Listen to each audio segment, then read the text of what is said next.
Hello friends, नमस्कार। मेरा नाम है संदीप और आप सभी का वेलकम है नथिंग इम्पॉसिबल के यूट्यूब चैनल पर।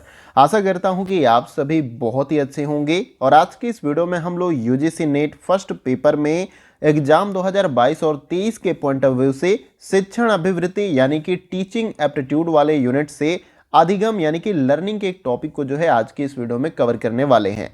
देखिए, अधिगम के अंतर्गत हम अधिगम का अर्थ जानने का प्रयास करेंगे। इसके साथ ही साथ अधिगम से संबंधित जो इंपॉर्टेंट परिभाषाएं हैं अलग अलग विद्वानों ने दी हैं उनको भी हम जानेंगे।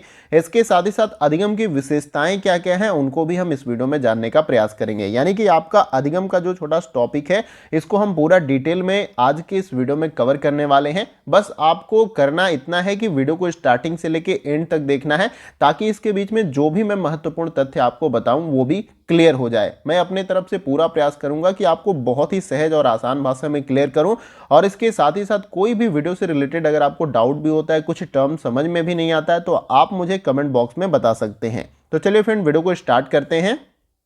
तो सबसे पहले हम यहाँ पर अधिगम के अर्थ को अच्छे तरीके से समझ लेते हैं कि अधिगम का अर्थ क्या होता है। अधिगम से आप ऑलरेडी परिचित होंगे, ऐसा नहीं है। अधिगम को ही सीखना कहते हैं, इंग्लिश में इसको लर्निंग कहते हैं, तो इसको आप पहले से ही जानते हैं। लेकिन यहाँ पर और भी अच्छे तरीके से आप इसे समझ लेंगे तो सारा कुछ जो भी डाउट आपके मन में इससे रिलेटेड होगा वो भी आपका क्लियर हो जाएगा। देखिए, सब कुछ पॉइंट पे मैंने लिख रखा है ताकि आपको बहुत ही आसानी हो। बहुत ही कॉम्प्लिकेटेड तरीके से मैं नोट्स को आपको यहाँ पर नहीं दिखाता हूँ, बहुत ही इजी वे में बुलेट टू बुलेट सारे इंपॉर्टेंट चीज़ों को मैंने लिखा है ताकि आपको आसानी से समझ में आ जाए।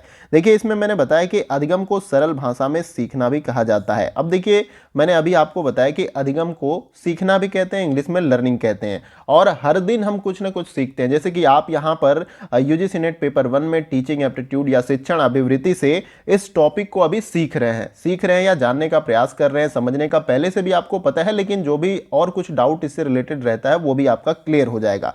तो अधिगम को सरल भाषा में सीखना भी कहा जाता है। और शिक्षण का मुख्य कार्य अधिगम में प्रभावशीलता लाना है। अब देखिए, जब भी शिक्षण हम करते हैं, आप भी टीचर्स होंगे, अगर पढ़ाते होंगे क्लासरूम में, तो मेन उद्देश्य आपका यही है कि जो भी बच्चे अधिगम कर रहे हैं या विद्यार्थी पढ़ रहे हैं या लर्निंग कर रहे हैं उसमें प्रभावशीलता लाना ही आपका मुख्य कार्य है। शिक्षण का कार्य क्या है? अधिगम में प्रभावशीलता लाना है। यानी बच्चे ज़्यादा से ज़्यादा इंटरेस्टिंग तरीके से और बहुत ही आसान तरीके से जो भी चीज़ पढ़ रहे हो, किसी भी सब्जेक्ट से, हिंदी पढ़ रहे हो, मैथ पढ़ रहे हो, साइंस पढ़ रहे हो, उसको बहुत ही अच्छे तरीके से वो समझ जाएं। तो शिक्षण का मतलब आपको क्लियर हो गया और अधिगम का मतलब सीखना, ये भी आपको क्लियर हो गया। हर दिन हम कुछ ना कुछ सीखते हैं, चाहे आप सामाजिक जीवन में सीखते हैं या आप जब फॉर्मल एजुकेशन लेते हैं, औपचारिक शिक्षा जिसे कहते हैं स्कूल कॉलेज में, तो वहां पर भी आप सीखने ही कुछ ना कुछ जाते हैं।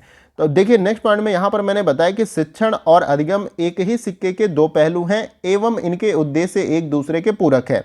अब देखिए, शिक्षण और अधिगम एक ही सिक्के के दो पहलू हैं, यानी कि एक सिक्का है लेकिन दोनों पहलू एक जैसे हैं इसके। यानी कि बिना शिक्षण के अधिगम नहीं हो सकता और अधिगम तभी होगा जब शिक्षण होगा। तो इसीलिए इसको एक सिक्के के दो पहलू यहां पर कहा गया है। तो जैसे कि अगर कोई भी सीख रहा है, अगर आपको लगता है कि नहीं स्कूल और विद्यालय में हम जाते हैं तो वहां पर शिक्षण का महत्व है, लेकिन ऐसा नहीं है। जब आप सामाजिक जीवन में रहते हैं तो भी वहां से कहीं ना कहीं सीखते हैं, किसी व्यक्ति से सीखते हैं, मतलब लर्निंग आपकी होती है और शिक्षण भी होता है। तो इसीलिए यहां पर कहा गया है कि शिक्षण और अधिगम एक ही सिक्के के दो पहलू होते हैं और इनके उद्देश्य एक दूसरे के पूरक होते हैं। अब देखिए, नेक्स्ट पॉइंट में मैंने ये बताया कि ये आपस में इतने परस्पर व्यापक हैं कि हम शिक्षण तथा सीखने की प्रक्रिया को मिश्रित रूप में शिक्षण अधिगम के रूप में जानते हैं। जाहिर सी बात है, यहाँ पर शिक्षण अधिगम के रूप में जानते हैं। अगर शिक्षण अच्छे से होगा तो अधिगम भी वहां पर होगा और जहां पर अधिगम हो रहा है वहां पर शिक्षण भी होगा, जैसे कि आपको इससे पहले वाले पॉइंट में मैंने अभी क्लियर किया। तो उम्मीद करता हूं ये भी आपको क्लियर हो गया होगा। और इसके बाद से लास्ट पॉइंट में यहां पर मैंने बताया कि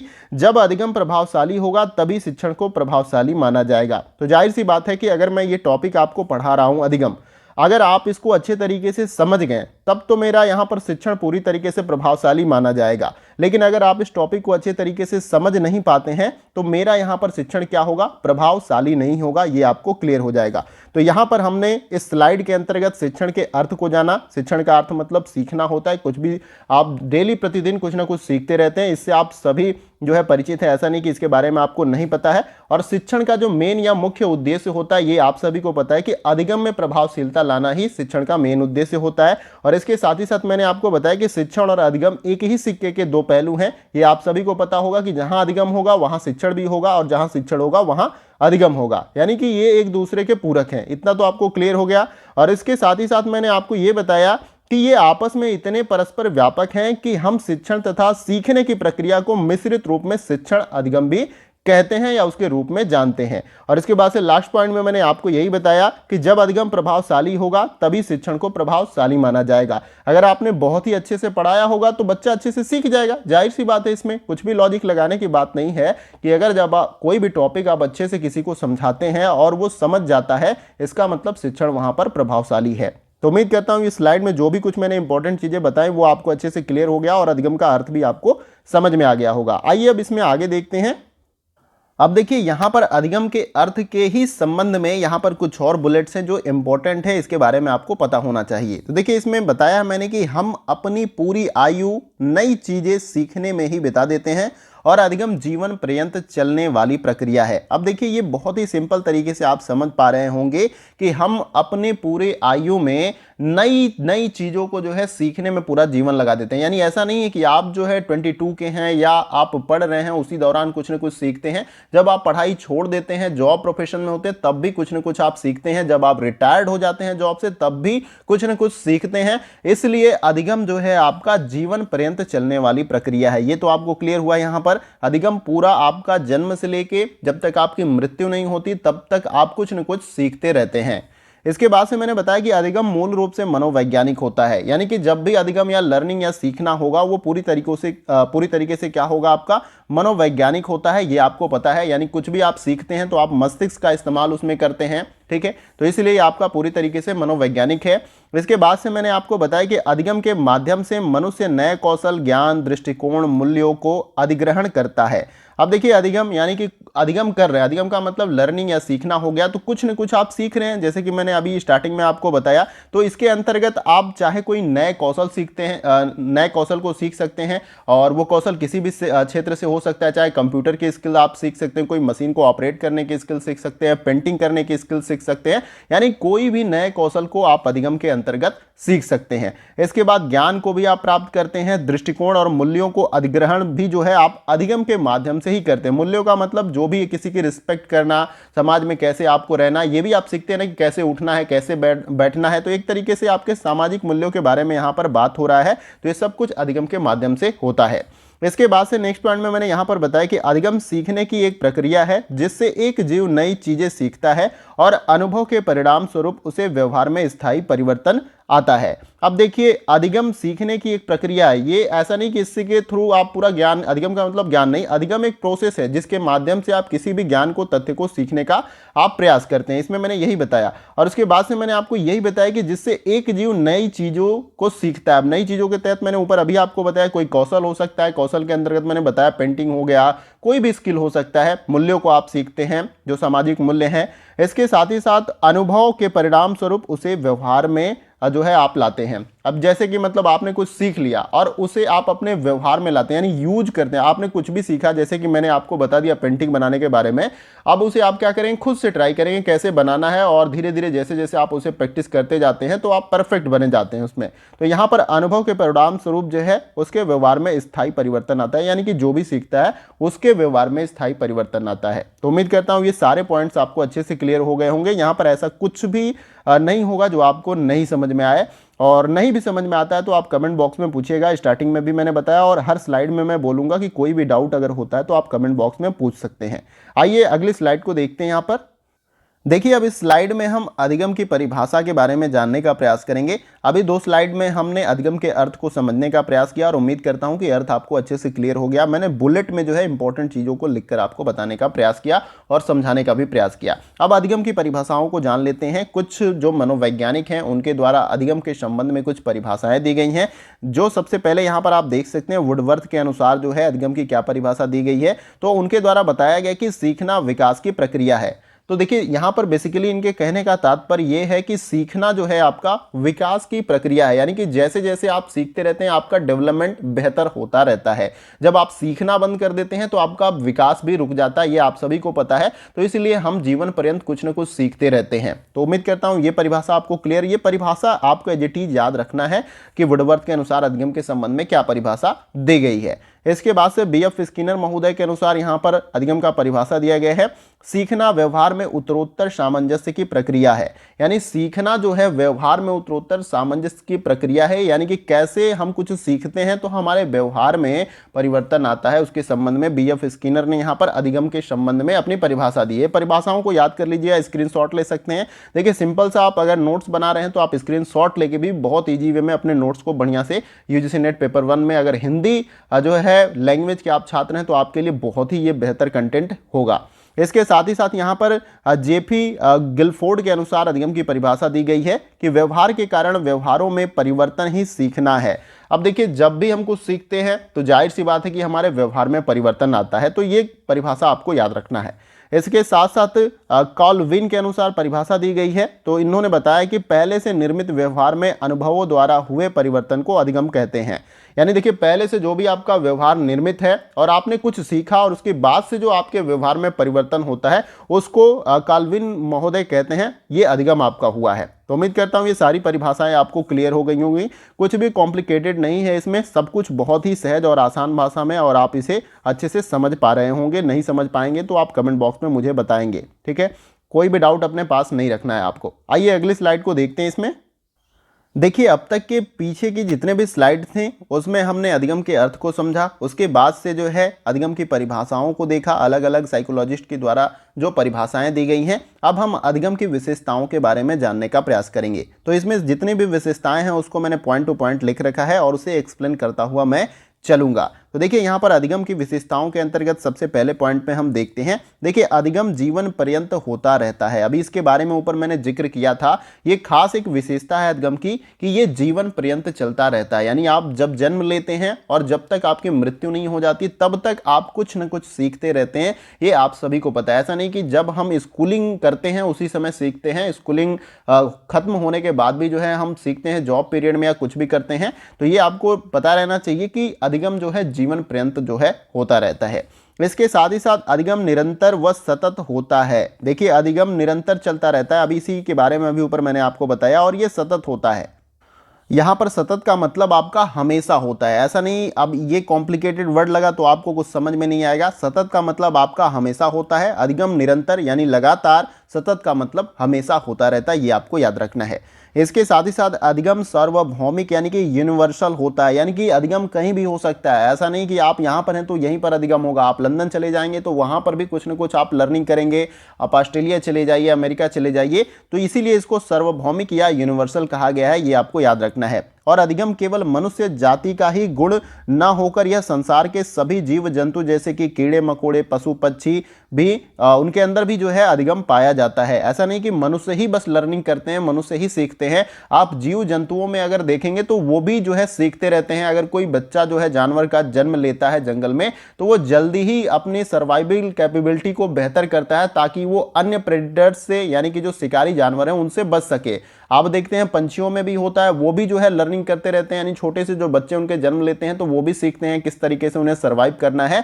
ऐसा नहीं है कि अधिगम बस मनुष्य में ही होता है, अधिगम जो है जीव जंतु, कीड़े मकोड़े, पशु पक्षी सभी में होता है, ये आपको याद रखना है। और एक टर्म ये भी याद रखना है कि अधिगम सार्वभौमिक यानी कि यूनिवर्सल होता है, अधिगम कहीं भी हो सकता है, लर्निंग कहीं भी हो सकती है, सीख आप कहीं भी सकते हैं।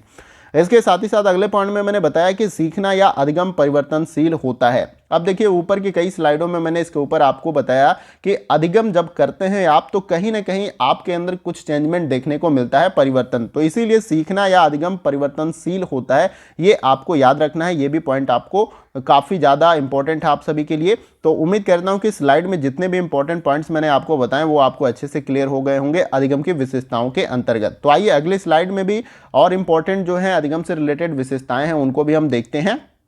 अब देखिए, इसमें अगले पॉइंट पे मैंने बताया विशेषताओं के अंतर्गत कि अधिगम उद्देश्यपूर्ण होता है और अधिगम के द्वारा उद्देश्य की प्राप्ति होती है। अब देखिए, कुछ भी अगर आप सीख रहे हैं, यहाँ पर अगर आप पेपर 1 में शिक्षण अभिवृत्ति पढ़ रहे हैं और किसी टॉपिक को तैयार कर रहे हैं तो आपका उद्देश्य है कि इस टॉपिक से रिलेटेड जो 5 क्वेश्चन आपके पूछे जाते हैं यूजीसी नेट पेपर 1 में, तो उनको आप जो है सही सही उनका आंसर कर पाएं। इसीलिए यहाँ पर आप पेपर 1 के अंतर्गत शिक्षण अभिवृत्ति के सभी टॉपिक को अच्छे से समझ रहे हैं। तो इससे तो क्लियर हो गया कि अधिगम या लर्निंग या सीखना उद्देश्यपूर्ण होता है और अधिगम के द्वारा उद्देश्य की प्राप्ति होती है। जब आप उन चीज़ों को सीख जाओगे, पेपर वन में ये जो आपका पेपर वन में ये जो पहला यूनिट है आपका शिक्षण अभिवृत्ति का, जब इसके अंतर्गत सभी टॉपिक को आप क्लियर कर लेते हो, अच्छे से समझ लेते हो, तो ये 5 क्वेश्चन को आप आसानी से सॉल्व कर लेते हो। तो इसका मतलब इससे आपके उद्देश्य की प्राप्ति भी होती है अधिगम के द्वारा। ये भी क्लियर हो गया आपको।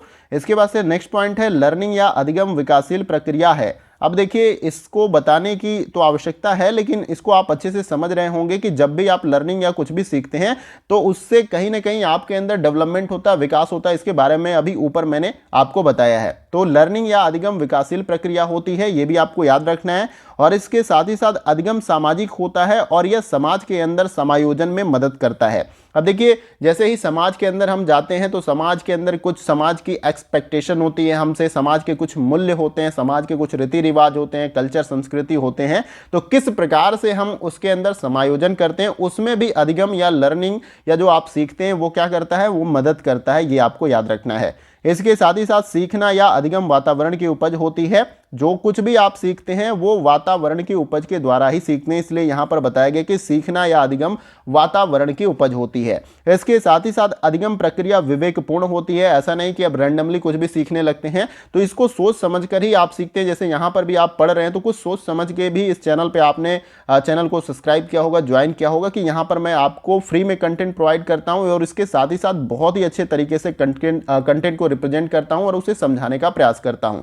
तो अधिगम भी इसी प्रकार से अधिगम विवेकपूर्ण होता है। किसी भी चीज को आप सोच समझकर जानने का प्रयास करते हैं, सीखते हैं। इसके साथ ही साथ अधिगम सकारात्मक और नकारात्मक दोनों होता है। अब बोलोगे कि अधिगम सकारात्मक तो समझ में आया, नकारात्मक क्या होता है? अब नकारात्मक का मतलब जो नकारात्मक प्रवृत्तियां होती हैं, नकारात्मक जो गुण होते हैं उनको भी हम सीखते हैं। ऐसा नहीं कि हम अच्छे मूल्यों को ही सीखते हैं कि लोगों के साथ अच्छा व्यवहार करना चाहिए। कुछ लोग होते हैं कि लोगों के साथ बुरा व्यवहार करते हैं, यानी बुरे मूल्यों को उन्होंने सीखा है। तो अधिगम नकारात्मक और सकारात्मक दोनों होता है। ये आपको क्लियर हो गया होगा। अब उम्मीद करता हूं कि स्लाइड में जितने भी मैंने विशेषताओं के बारे में आपको अधिगम से रिलेटेड बताएं वो आपको अच्छे से क्लियर हो गए होंगे।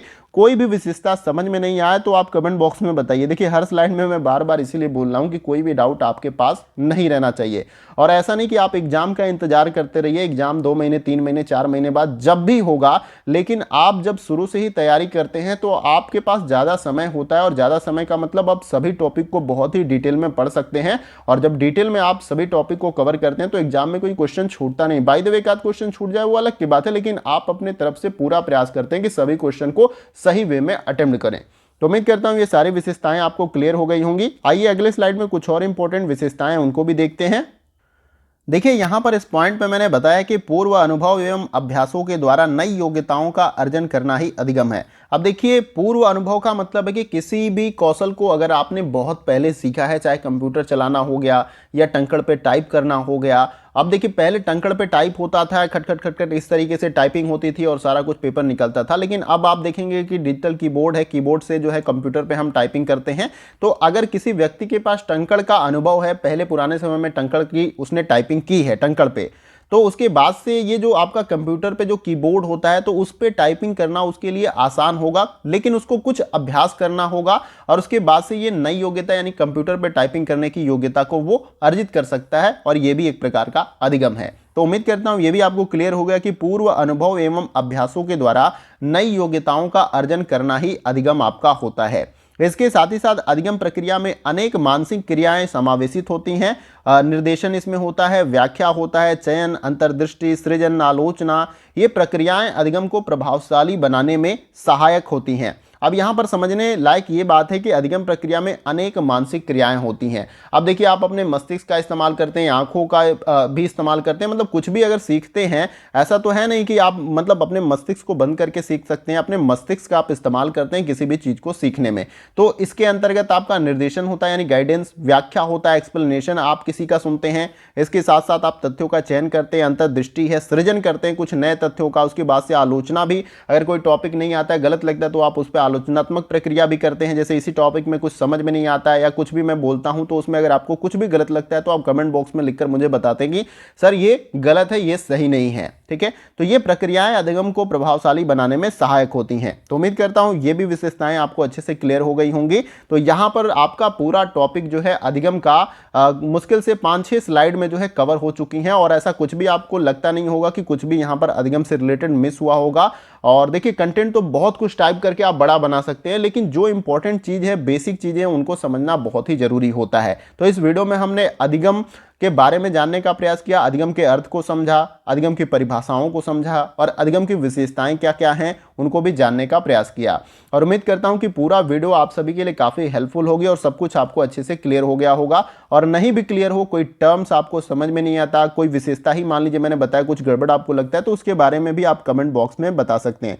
देखिए इससे होता क्या है कि कंटेंट और भी हम इंप्रूव करते हैं। अपने जाने में तो हम बेहतर तरीके से बनाते ही हैं और रिप्रेजेंट करने का प्रयास करते हैं, लेकिन कुछ कमी और खामियां भी अगर आपको नजर आती है तो आप कमेंट बॉक्स में मुझे बता सकते हैं, ताकि कंटेंट को और वीडियो की क्वालिटी को और भी इंप्रूव किया जाए। इससे आपको ही ज़्यादा से ज़्यादा लाभ होगा। तो फीडबैक आप सभी देखते हैं कि बड़ी बड़ी कंपनियां भी फीडबैक लेती हैं, तो फीडबैक लेने का मकसद उनका यही होता है कि वो अपने प्रोडक्ट्स को ज़्यादा बेहतर से बेहतर बनाएं। तो इसी तरीके से हमारा भी यही उद्देश्य है कि आप कमेंट बॉक्स में अपना इंपॉर्टेंट फीडबैक जरूर दें, अच्छा लगे तो भी लिखें, और कुछ इसमें लगता है कुछ गड़बड़ है या गलतियां दिख रही हैं तो उसके बारे में मुझे कमेंट बॉक्स में लिख कर बताएं। उनको इंप्रूव करके वीडियो की क्वालिटी को हम बढ़ाएंगे, जिससे आपको ज़्यादा से ज़्यादा फायदा मिलेगा। और इसके साथ ही साथ लगता है वीडियो आपके लिए रेलिवेंट है और बहुत ही हेल्पफुल है, तो आप वीडियो को लाइक करके हमारा उत्साह वर्धन कर सकते हैं, ताकि हम इसी प्रकार की इंपॉर्टेंट वीडियो जो है आपको प्रोवाइड करते रहें। और लगता है कि बहुत ही इंपॉर्टेंट है, मेरे को फायदा इससे हो रहा है, तो दूसरों को शेयर करिए ताकि दूसरों को भी इससे फायदा मिल सके।